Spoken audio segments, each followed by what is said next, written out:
Jesus Lopez still struggles to talk about what happened to him one night at Clarinda Academy. I told them, whatever you do right here, right then, I forgive you guys. You don't have to do this. I told them, I'm not going to tell on you.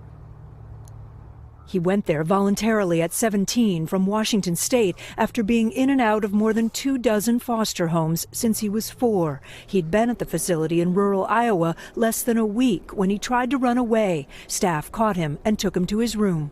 I said, I want to go. I want to call a social worker. And they said, no, you're not calling nobody. Jesus says 4 staff members were using harsh physical restraints repeatedly, even though he says he wasn't posing a threat. And what they did was really painful. And they just kept slamming my butt against the floor, and my head was hitting the floor. Everything that Jesus says is true. And how do you know it's true? Because I was there and I saw it. Aislinn Johnson worked as a nurse at Clarinda. She decided to speak out after seeing our first report. Tonight, we report on a school in Iowa where most of the students are sent from other states. It's a routine practice to do restraints that are more painful than what they should be. Johnson says every time Jesus refused to go to bed that night, staff pulled him to his feet. With his arms behind his back, lift him up and throw his butt on the ground, and then push him forward. His forehead's hitting the ground. It is. And it hit the ground more than once. Why are they dropping him? Why are they forcing him down to the ground over and over? They're abusing him. Jesus gave us photos.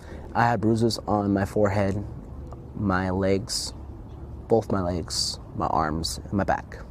When I woke up, I didn't want to look at myself. Johnson reported the incident to her superiors and to the state of Iowa. In a statement, Clarinda Academy's parent company, CELLPHONE, says its staff did not use proper restraint technique and that all employees involved received disciplinary action. Each are still CELLPHONE employees. A month after the incident, Johnson lost her job. CELLPHONE says she had allowed a student to use her personal cell phone, which she denies, and had more serious professional infractions. Why do you think you were fired? I was fired because I was a risk to CELLPHONE's reputation. Because they knew that I wouldn't keep my mouth shut. Johnson says there are many caring people working at Clarinda, that the training is thorough, but then can be discarded in practice. The state of Iowa, investigating Jesus's incident, found staff had been working double shifts, 16 hours or more. One of the employees had been reprimanded for improper restraints 3 times before. I relate the staff at Clarinda Academy much to like a gang. And there becomes a code of silence, essentially, is what happens. CELLPHONE notes the incident with Jesus occurred more than 3.5 years ago and says its residential facilities are now adopting a new program minimizing physical restraints. Hopefully when I wake up one day, I can know that my brothers and sisters are safe. Jesus is working now and giving talks about foster care. Aislinn Johnson wants him to know she's sorry she didn't speak up sooner. He was a broken kid that needed some care, some love, somebody to sit down with him when he doesn't want to go to bed at night and talk through what's going on, not shut the door in his room and physically abuse him and make what's already happened in his life worse.